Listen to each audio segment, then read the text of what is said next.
Viva la Virgen, kapayapaan mga kamalalakbay, kamusta na po kayo? Sana po nasa mabuti kayong kalagayan. At narito na naman po tayo sa ating podcast ng Pueblo Amante de Maria, ang ating Saturday Habit. At kasama ko po dito si Father Franz. Hello, Father Franz. Viva la Virgen, kapayapaan po sa inyo mga kamanlalakbay. Viva la Virgen, kapayapaan po sa inyo, Father Nante. Na-miss ko ito. Ang tagal ko rin pong hindi nakapag-podcast. No? Mga ilang araw, pasensya na po mga kamanlalakbay. Medyo na-busy tayo. No? Marami tayong gawain dito ngayon sa ating minor basilica. Kaya pasensya po, hindi ako nakaka-attend. No? Naiiwanan ko minsan si Father Nante at si Brother Ivan. Pero bumabawi po ako sa inyo ngayon. Ayan, kaya mga kamanlalakbay, narito na naman tayo sa ating Saturday Habit upang ating pagkwentuhan ng ating pagmamahal sa ating mahal na ina. Sana punta natin ngayon, Franz. Father, mukhang medyo malayo-layo yung pupuntahan natin.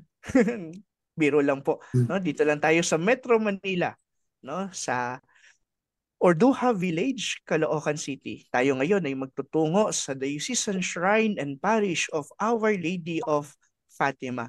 Father Nante, sino ba ang makakakwentuhan natin ngayon para sa episode na ito? Ang mga kasama po natin dito, Father Franz, mga kamalalakbay, ay isang batang-batang pare, napakasipag, banal. Ito po ay si Reverend Father Ariston M.D. De Leon or Father Aris. Viva la Virgen, Father Aris! Okay, Viva la Virgen, mga kamanlalakbay. La Virgen, Father Renante. Viva la Virgen, Father Franz. Father Dante, Father Aristeo ako ha. Ay, sorry, Aristeo. Aristeo. Sorry po, sorry. Pero ang palayo, It's okay, Aris. it's okay. Pero kasi maganda kasi yung Teo eh. Di ba? Aristeo, yan. Kaya, Viva la Virgen, mga kamanlalakbay. Father, sino po Ayan. mga kasama nating lay na kasama nyo sa ministry? Kayo na po magpakilala, Father. Ayan, syempre po mga Viva la Virgen kamanlalakbay, kasama natin ang ating Shrine Promotion Chairperson, Coordinator, si Ate Estela Reparado. Ate Estela. Viva la Virgen po, kapayapaan. Father Aris, Father Nante, and Father Franz. Hello, Viva Ate la Estela. Virgen po. Viva la Virgen po. Kapayapaan Simulan na po po natin yung kwentuhan ngayon, Father Franz. Ako na po Opo. na magtatanong kay Father Aris o kay Ate Estela. Paano po nagsimula yung pagkakilala sa Our Lady of Fatima Orduha sa Caloocan City, Father? Iyan. Alam niyo po mga kamanlalakbay, tama po yung sinabi ninyo na parang yung joke kanina ni Father Franz na malayong lugar. Kasi itong lugar namin, ang tawag dito bukid nung unang panahon. Ito yung Caloocan Bukid, kaming nasa bukid. No? Kaya talagang malayo. In fact, kapag sa inyong lugar, ang tawag din sa amin, Farview. Sa dulo pa kami ng Farview. Kaya talagang malayo. So paano nagsimula noong 1968? No, ang Homeowners Association dito ay nagkaroon ng isang misa doon sa tinatawag natin na Bahay Kakayahan. FYI po sa mga kamalalakbay natin, ito yung dati pong tahanang walang hagdanan. So naririnig natin yun, hindi ba? So dito po yun sa lugar ng Urduha, yung tahanang walang hagdan. So dito sa area natin. At mula po doon ay nagkaroon na po ng isang kapilya. At pagkatapos po ng kapilya, ito ay pinangalanan ng patron bilang Sacred Heart of Jesus doon po sa simula. Yan. At pagkatapos, nagsimula na po na ang gawing sentro. Imagine po ninyo ha, noong mga panahong iyon, 1972. No? Talaga pong wala pa talagang ano dito, bukid na bukid. Ang mga kalsada dito ay baku-baku pa. Ito po ang natatanging ginawang tanging parokya sa buong Caloocan North. So isa lang po ang simbahan, isang parokya ng buong Caloocan North kasama ng Bagong Silang, Pangarap, Malaria, kasama po yung mga Bagumbong, Diparo, yan. At ang aming ina ay yung Novaliches Bayan, Our Lady of Mercy. Yan, so ang anak ng Our Lady of Mercy ay ito pong ang Our Lady of Fatima na noong 1972. Ayan. Father Franz, Father Nante at Ate Estel, maganda rin Opo. sabihin na nasa tulong ng BEC. No? Kasi sinasabi po natin, Father Nante, na dito nagsimula sa Our Lady of Fatima area, the parish, yung pong BEC ng Metro Manila, sa tulong po ni Monsignor Manny Gabriel. No? Opo, si Father Manny Gabriel, siya po ang unang-una talaga naging parang kura paroko dito sa ating Our Lady of Fatima. At sa BEC, ang ginagamit doon na imahen during the time ay ang Our Lady of Fatima. Ayun, Parang kaya umiikot-ikot po. nabasa ko nga po yan sa mga manuscripts si Father Manny, no? Yung parang Black Rosary nga, no? Kaya siguro Fatima din, no? Kasi parang yung sa mga Black Rosary, di ba? Ang Fatima yung ginagamit nila. So, yun din po pala yun, no? Naalala ko na, nabasa ko yan. Ayun. Ayan. Amen. Father, meron bang kakaibang kwento nung nagsisimula pa lang yung devotion sa Our Lady of Fatima of Orduha na madalas maalala o hindi makakalimutan ng inyong mga parokyano, mga devotees ng Our Lady of Fatima dyan sa inyong lugar? Siguro unang-unang magandang kwento dito ay yung location mismo ng simbahan. Kasi nasa hill siya nasa Burol. Di ba, Father Nante, no? Umaakyat talaga dito umaakyat ang mga tao patungong simbahan. O Ate Estel, iano mo yung simbahan natin. Di ba? Bago ka makaakyat, Ate Estel. Opo, magandang gabi po muli at Viva la Virgen ng Kapayapaan sa mga makamanlalakbay. Opo, Father Aris, thank you po. Bago po tayo makarating sa ating simbahan, tayo po ay aakyat ng medyo mataas po, uphill. Kaya po yung pinangalanan din yung ating dambana ng Our Lady of Fatima. So medyo challenging po siya sa mga matatanda, pero meron naman po tayong mga hawakan doon para po sila ay makaakyat. Di po ba, Father Aris? Opo. At saka, ang sinasabi po kasi natin, especially during that time, alam niyo naman, ang Mahal na Birhen, palaging ang dami niyang beses sa mga hill siya nagpapakita sa burol. Kaya talagang bagay na bagay. At yung mga tao ay talagang doon ay inilagay nila ang Mahal na Birhen ng Fatima doon sa taas ng burol na kung saan ay talagang dinadalaw siya ng mga tao, binibisita ng mga tao, at talaga pong dinadayo ng mga tao upang magdasal doon sa burol na kanyang pinagpakitaan. At ito ang nagsimula ng devotion at kwento din ng ating dambana sa Caloocan North. Opo, Father. At saka yung mga kwento, maraming kwento ng pagpapagaling po sa mga karamdaman. Kaya po nagsimula yung devotion talaga. Dahil yung mga pumupunta po doon ay nagdarasal sila, humihiling ng kagalingan sa kanilang mga karamdaman at humihiling ng solusyon sa kanilang mga problema, financial, na naririnig po at nadinig po ng mahal na patron natin ng Our Lady of Fatima sa pamamagitan po niya at yung pagkakaroon ng anak, at yun po ay napatunayan natin sa ating mga devotion, mga devotees po doon sa ating dambana ngayon, Father. Di po ba na hiniling nila na magkaroon po sila ng anak. So yun po sa pamamagitan ng kanilang pananampalataya ay ibinigay sa kanila. Ayun. Amen, Ito pa sister. mga milagro. Yeah. Opo, mga milagro. Parang ano pala, no? Parang yan ang nga yung Portugal sa Pilipinas, Father. Oo nga. At total sinimulan na po ni Ate Stella na mag-share tungkol doon sa mga milagro. Sa ngayon po, Father at Sister Stella, ano Opo. pong aspeto ng buhay ng tao talaga na nakikilala yung mga labiran ng Fatima dyan? Isang aspeto po ng buhay ng tao? O lahat? Alam, alam po ninyo ang ating dambana ay itinaga bilang dambana para sa kapayapaan, dambana ng kapayapaan.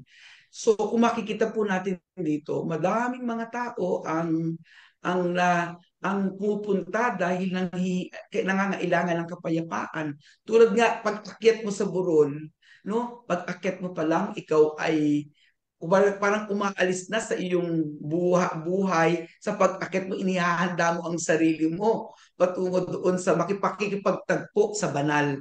So, isang aspeto ng buhay ng mga tao dito po sa Caloocan North ay yung kapayapaan, aspeto ng kapayapaan sa sarili, sa puso, kapayapaan sa bawat pamilya, kapayapaan sa mga pamayanan, kapayapaan.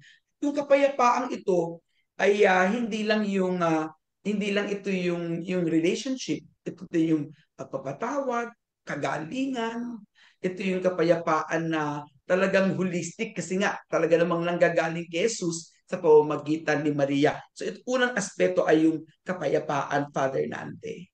Yan. Amen, Father. Thank you. Right. Masarap po yung ating kwentuhan, pero putulin natin to para sa ating lay sharer. Ayun. Yan po. Sige po. Franz, sino ba Ah, lay sharer? Opo, ngayon ay mga kamanlalakbay, puputulin natin ang ating kwentuhan. Dadako tayo ngayon sa isang kwentuhan ng kanyang personal na pagdedebosyon. Viva la Virgen, kapayapaan po sa inyo mga kamanlalakbay. No? Nandito na naman tayo sa bahagi ng ating podcast na makakarinig na naman tayo ng personal na debosyon. No? Hindi natin kasama si Dr. Rita ngayon, pero ako muna halili sa kanya sa episode na ito. Makakasama po natin ng isang servant leader ng pamayanan of Sagrada Familia sa Diocesan Shrine and Parish of Our Lady of Fatima sa Ordoha Village, si Sister Mirna Ronsario. Viva la Virgen, kapayapaan po Sister Mirna. Viva la Virgen, kapayapaan sa mga kapwa ko manlalakbay. Ayan, Magandang gabi po, Father. ayan. Sister Mirna, pwede niyo po ba ikwento sa amin kung paano kayo nagdedebosyon sa Our Lady of Fatima of Ordoha? Ano yung mga ginagawa niyo madalas? Simula po nung sa pagkabata ko, talagang mahal na mahal ko na yung Mama Mary. And then, mabuti nga po ako'y napatira dito sa parokya na Our Lady of Fatima ang aming patron. So, lalong lumalim po yung pagmamahal ko kay Mama Mary. Nagdi-devotion po ako sa kanila, siyempre sa pamamagitan po ng pagdarasal ng Santo Rosario araw-araw. And then yung pag-attend po ng aming first Saturday devotion dito sa aming shrine. Mayroong procession ng 5:30 a.m. and then pag-attend po ng diretso yung mass with formation. Yung po yung mga devotion din namin. And bilang preparation po sa aming first Saturday devotion, every first Friday, meron din po kaming Holy Hour and Confession. So, ginagawa po namin yon bilang preparasyon para sa pag-attend po namin ng first Saturday devotion kay Mama Mary. And napatunayan ko po sa sarili ko na talagang mahal na mahal din po ako ni Mama Mary kasi noong pong year 2007, nagkasakit po ako, breast cancer. Breast cancer lang naman po. Breast cancer stage 2A. So, talagang lalong nagpalalim ng aking pagmamahal sa ating mahal na ina. Kasi para sa akin po, ang Our Lady of Fatima, siya yung aking matalik na kaibigan, pinakamatalik na kaibigan. Siya yung aking mapagmahal na nanay. Siya yung aking gabay. Siya po yung aking sumbungan. Pagka may mga problema ako, may problema ang mga anak ko, siya po yung sumbungan ko. Ayan. No, talagang napakilala niyo po ngayon no, kung sino talaga sa inyo ang Our Lady of Fatima of Ordoha. Pwede niyo po ba ikwento sa amin yung sinasabi niyo po na yung nagka-cancer kayo? Ay, Paano opo. po yun? Medyo parang ngayon, accidentally pa po na diagnose yung breast cancer ko. And then, kasi magpo-flu shot kami going to Michigan. And then, sinabi ko lang sa doktor. And then, he advised me to have a mammogram. And when I learned the result, naku po, it's breast cancer stage 2. Siyempre po, talagang windang ako. Talagang, I was so helpless. I was so broken. Ang hirap po talaga ng pakiramdam na alam mo po bang all the while you're healthy and yet din pala meron ka pala sa loob na ganon. So talagang napakahirap po ng pakiramdam. Pagkagaling ko po galing sa hospital, dumiretso na po ko dyan sa simbahan namin. Hindi pa po sa shrine noon. And then, nakaupo lang po ako doon sa harap ng ating mahal na Birhen. Praying for nothing, saying nothing. Nakaupo lang po ako sa kanyang harapan na nagsusumbong kung bakit parang nangyari kaya sa akin na gano'n. And then, parang kinausap niya naman ako. Sa isip lang po namin na talagang parang huwag kang mag-alala anak dahil ipapamagitan kita sa aking anak na si Jesus. So yun po ang napakagandang pinangako sa akin ng mahal na Birhen ng Fatima. Na talagang wag ako mag-alala at ako'y ipapamagitan niya. Grabe, ang ganda po ng inyong kwento, no? Sa Our Lady of Fatima. Totoo nga po, yung katulad ng pinag-uusapan namin kanina, healing.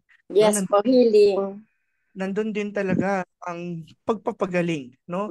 Sa tulong ng panalangin ng ating nanay na sinasabi niyo nga po, nung talagang nanay niyo siya, sumbungan niyo siya, nararamdaman niyo, no?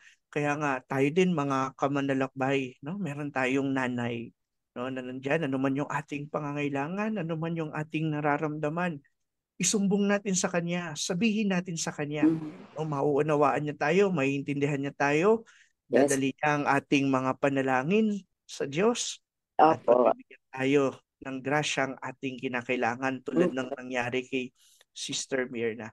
Sister Myrna, maraming salamat po sa pagbabahagi sa ating mga kamanlalakbay. No? Pagpalain po kayo ng Diyos at patuloy tayong magdebosyon sa Our Lady of Fatima of Orluha. Viva la Virgen, kapayapaan po sa inyo. Kapayapaan. Maraming salamat, Father Franz. Maraming salamat, Sister Myrna. Ang ganda-ganda ng sharing. Grabe yung healing sa kanya, no? At talagang kaibigan niya, nanay niya ang Birhen ng Fatima. Father Ari, Sister Estela, diretso na po tayo sa ating kwentuhan. Ano po yung mga natatanging tradisyon tulad ng ginagawa niyo ng mga taga-Orluha sa karangalan ng inyong patrona, ang Our Lady of Fatima? Okay, doon sa 13th day devotion po natin, ito po yung every 13th of the month na doon sa pagpapakita ng mahal na Birhen every 13th of the month. So, ginagawa po natin ito every 13th of the month ay nagkakaroon po tayo ng holy hour at pagdadasal ng chaplet of the Angel of Peace. So yun po ang ginagawa natin during 13th of the month. Tapos may holy hour tayo. May holy hour po tayo niyan. So ang nagdadasal po tayo, kasama po ang ating mga servant leaders, mga parishioners, mga mass goers po natin. So maganda po ito dahil napapakita po natin ang ating debosyon dito sa ating mahal na Birhen ng Fatima. Yan. Pangalawa din po, Ate Stella, sabihin din natin sa kanila, yung atin pong yung Eucharistic procession every first Friday. Yes po.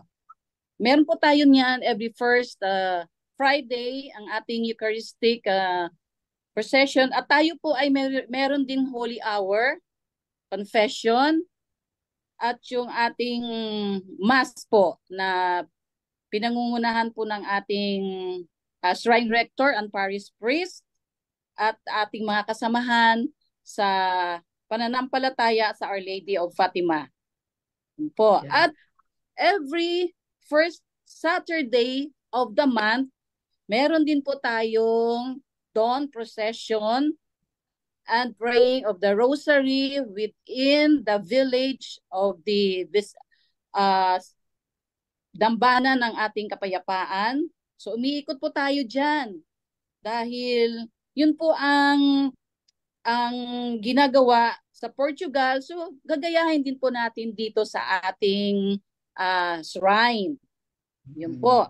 So Maganda nun, Ate Stella, yung ating formation, ano? Yung formation, meron din po paghubog. tayo kasama po yun, ang formation na binibigay during the Mass. At yun po, kailangan po ay lahat umattend, especially ang mga servant leaders, dahil ito po ay dapat ang hinihiling sa atin na maging masunurin tayo sa ating namumuno sa atin, sa ating mahal na Birhen, kung ano po ang gusto niya mangyari noon sa ating lahat, sa kanyang pagpapakita, ay sundin po natin. And with all humility, yun po naman ay dapat nating gawin. At maging obedient po tayo. Yun po ang lang ginagawa namin ng mga tradisyon at praying of the daily rosary, beginning the Mass, yun. At marami pa pong iba. At umiikot tayo, Father. Umiikot po tayo.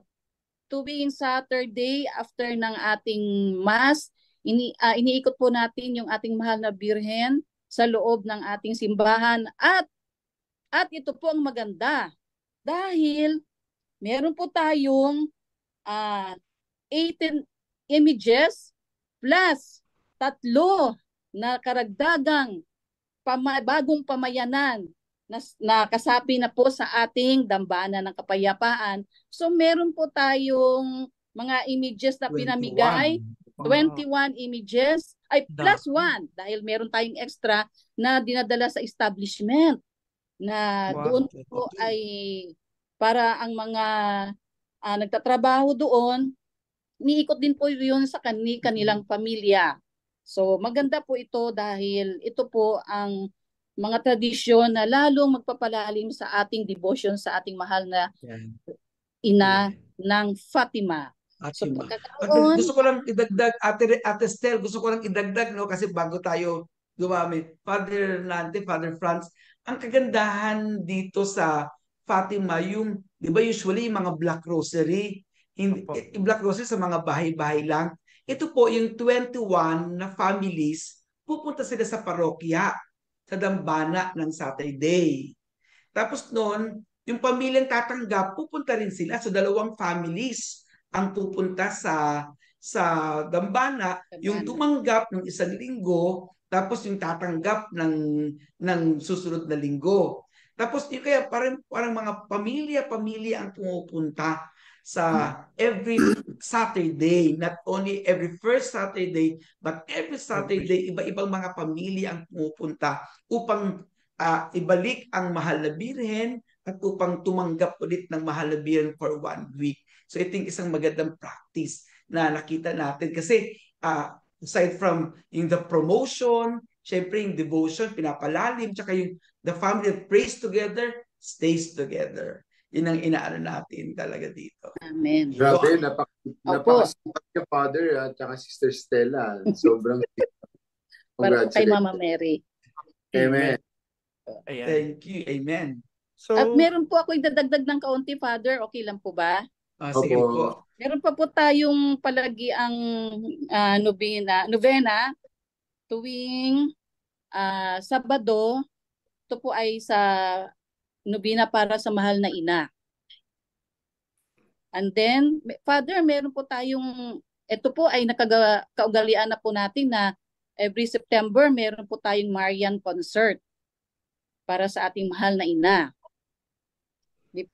Yun po. So, Thank you po, Stella. Kumakanta ba si Father doon sa concert? Opo, Father Nante. Nag-action lang ako. Father Nante, di ako kumakanta. Puro lang ako action. Meron po siya special part.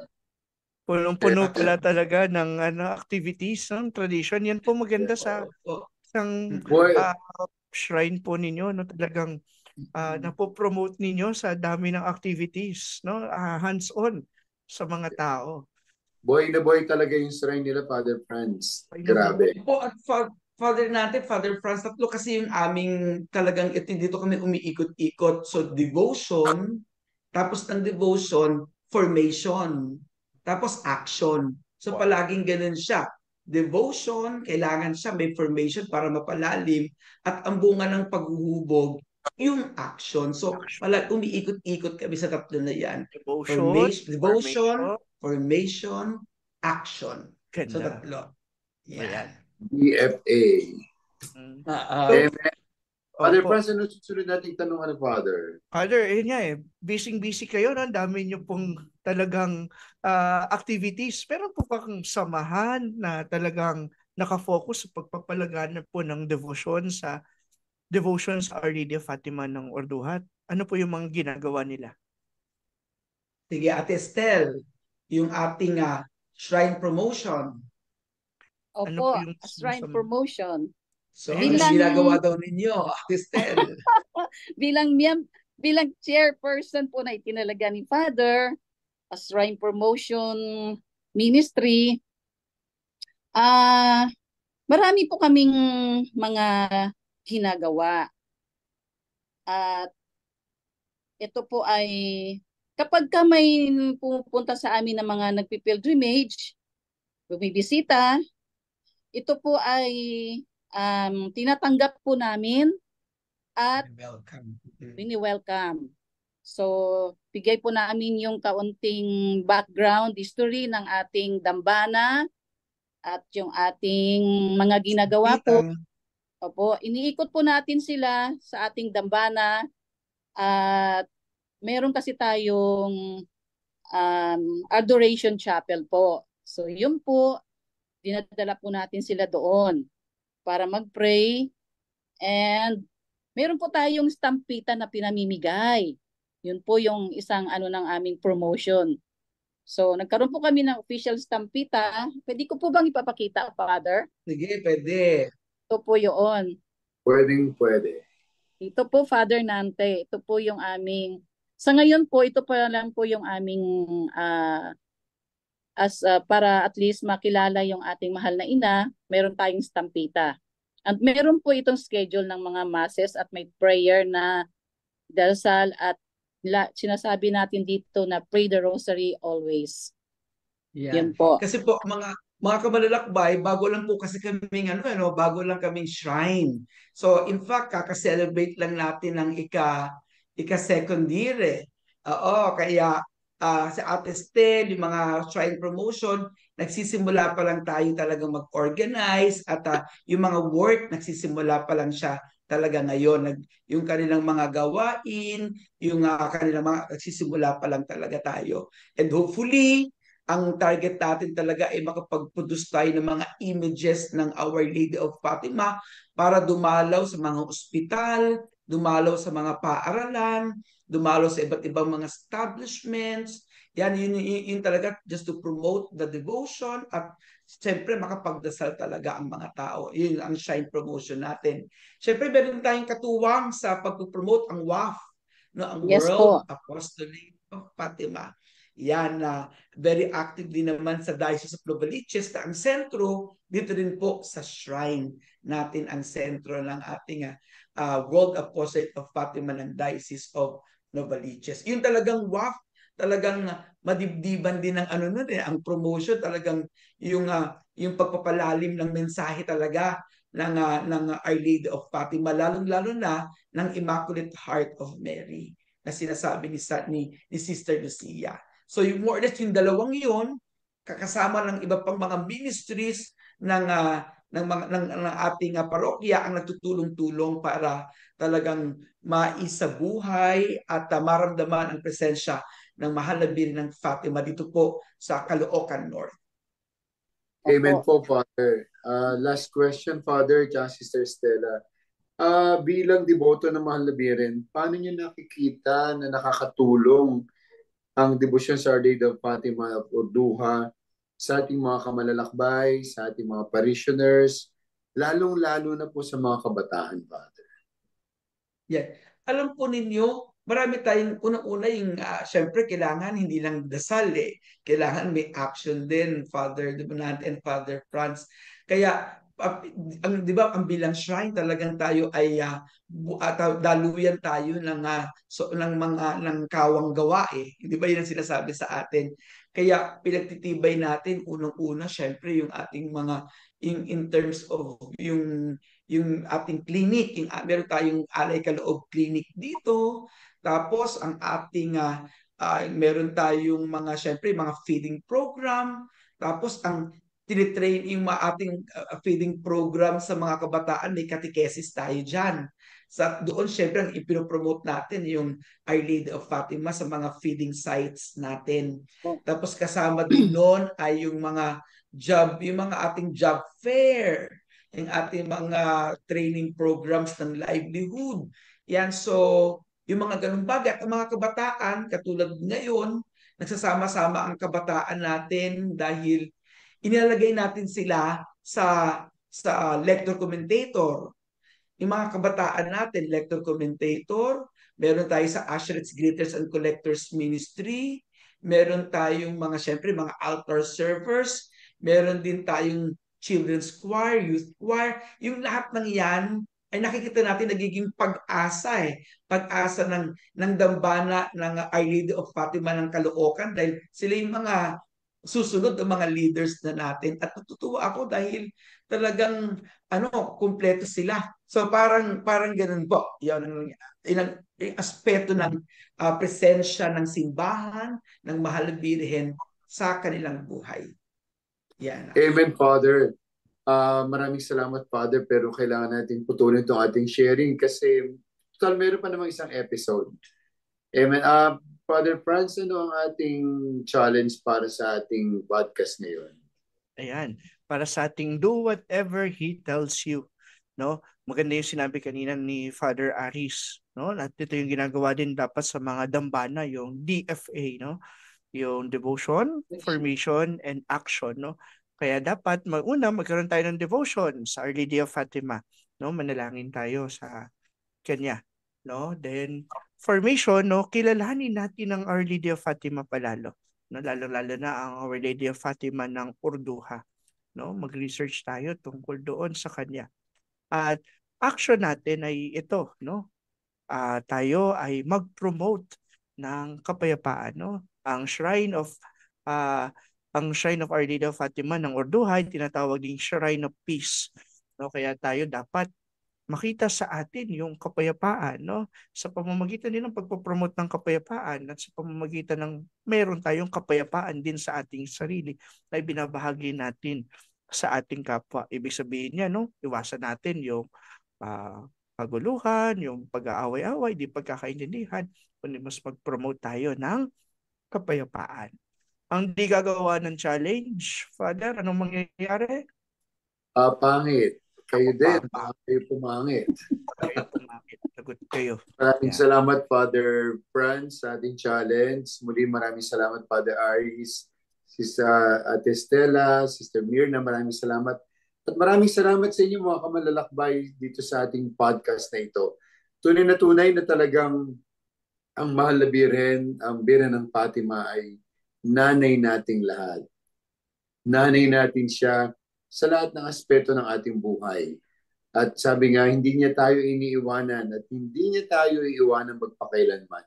Alam natin, ang apparition ng Fatima sa Portugal, mga kamalalakbay, ay isa sa assurance ng Mahal na Birhen. Kahit siya umakyat sa langit, minamahal niya tayo kung paano niya minamahal si Jesus at lagi niya tayong sinasamahan. Kaya tandaan po natin, sa dambana, sa Caloocan, sa Urduha, Caloocan, nandun ang ating nanay, ang Our Lady of Fatima. Kung naghanap tayo ng kapayapaan, puntahan natin ang Mahal na Birhen doon. Viva la Virgen! Viva la Virgen! Viva! Ngayon po natin si Father Aris ng maiksing panalangin at final blessing para sa ating mga kamanlalakbay. Sa ngalan ng Ama, ng Anak at ng Espiritu Santo. Amen. Amen. Panginoon Diyos ng pag-ibig, salamat sa araw na ibinigay mo sa amin. Salamat sa biyaya ng pananampalataya at salamat sa biyaya ng kapayapaan.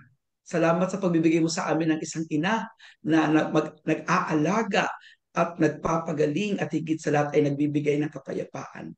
Inihiling na naming lahat na pamamagitan ng mahal na Birhen ng Fatima ng Urduha ay mabigyan ng pagpapala, kagalingan at kapayapaan ng lahat ng nanonood ng podcast na ito. At ito hinihiling natin sa pangalan ni Jesus na ating Panginoon magpasawalang hanggan. Amen. Amen. Sumainyo ang Panginoon. At sumainyo rin. Pagpalain kayo ng makapangyarihang Diyos. Ama, Anak, Espiritu Santo. Amen. Amen. Viva la Virgen! Viva la Viva la Virgen! Virgen! Viva!